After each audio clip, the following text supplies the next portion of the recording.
السلام علیکم دوستو، امام احمد بن حنبل رحمۃ اللہ علیہ فرماتے ہیں کہ حضرت ابن عباس رضی اللہ تعالی عنہ سے مروی ہے کہ نبی اکرم صلی اللہ علیہ وسلم نے ارشاد فرمایا، معراج کی رات ایک مقام سے مجھے نہایت ہی اعلیٰ خوشبو کی مہک آنے لگی۔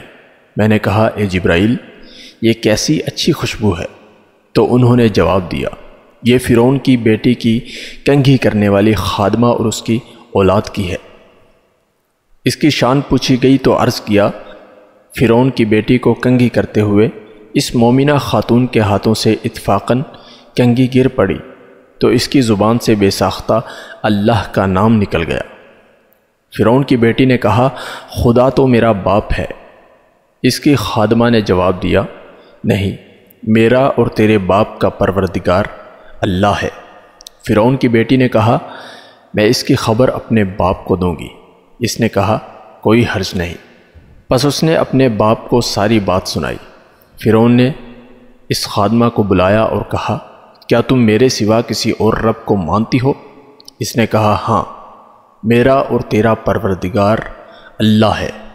فرعون نے اسی وقت حکم دیا کہ تانبے کی گائے کو آگ میں تپایا جائے۔ جب وہ بالکل آگ ہو جائے تو پھر اسے اور اس کے بچوں کو ایک ایک کر کے اس میں ڈال دیا جائے۔ اس مومنہ عورت نے فرعون سے کہا، میری ایک درخواست ہے۔ فرعون نے کہا، کیا ہے؟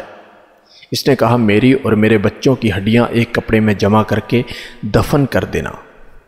فرعون نے کہا، اچھا، تیرے کچھ حقوق ہمارے ذمہ ہیں، اس لیے یہ منظور ہے۔ بعد ازاں فرعون نے حکم دیا کہ ایک ایک کر کے اس کے بچوں کو تپتی ہوئی آگ میں ڈال دو۔ جب دودھ پیتے بچے کی باری آئی، فرعون کے سپاہیوں نے جب اس بچے کو چھینا تو وہ گھبرائی، تو حق تعالیٰ نے دودھ پیتے بچے کو گویائی عطا فرمائی۔ اس نے اپنی ماں سے کہا، امی جان، آپ افسوس نہ کریں بلکہ آگ میں ڈال دیں، کیونکہ دنیا کا عذاب آخرت کے عذاب سے بہت ہلکا ہے۔ تب ماں نے بچے کو آگ میں ڈال دیا۔ تو دوستو، یہ تھا اس مومنہ کا ایمان۔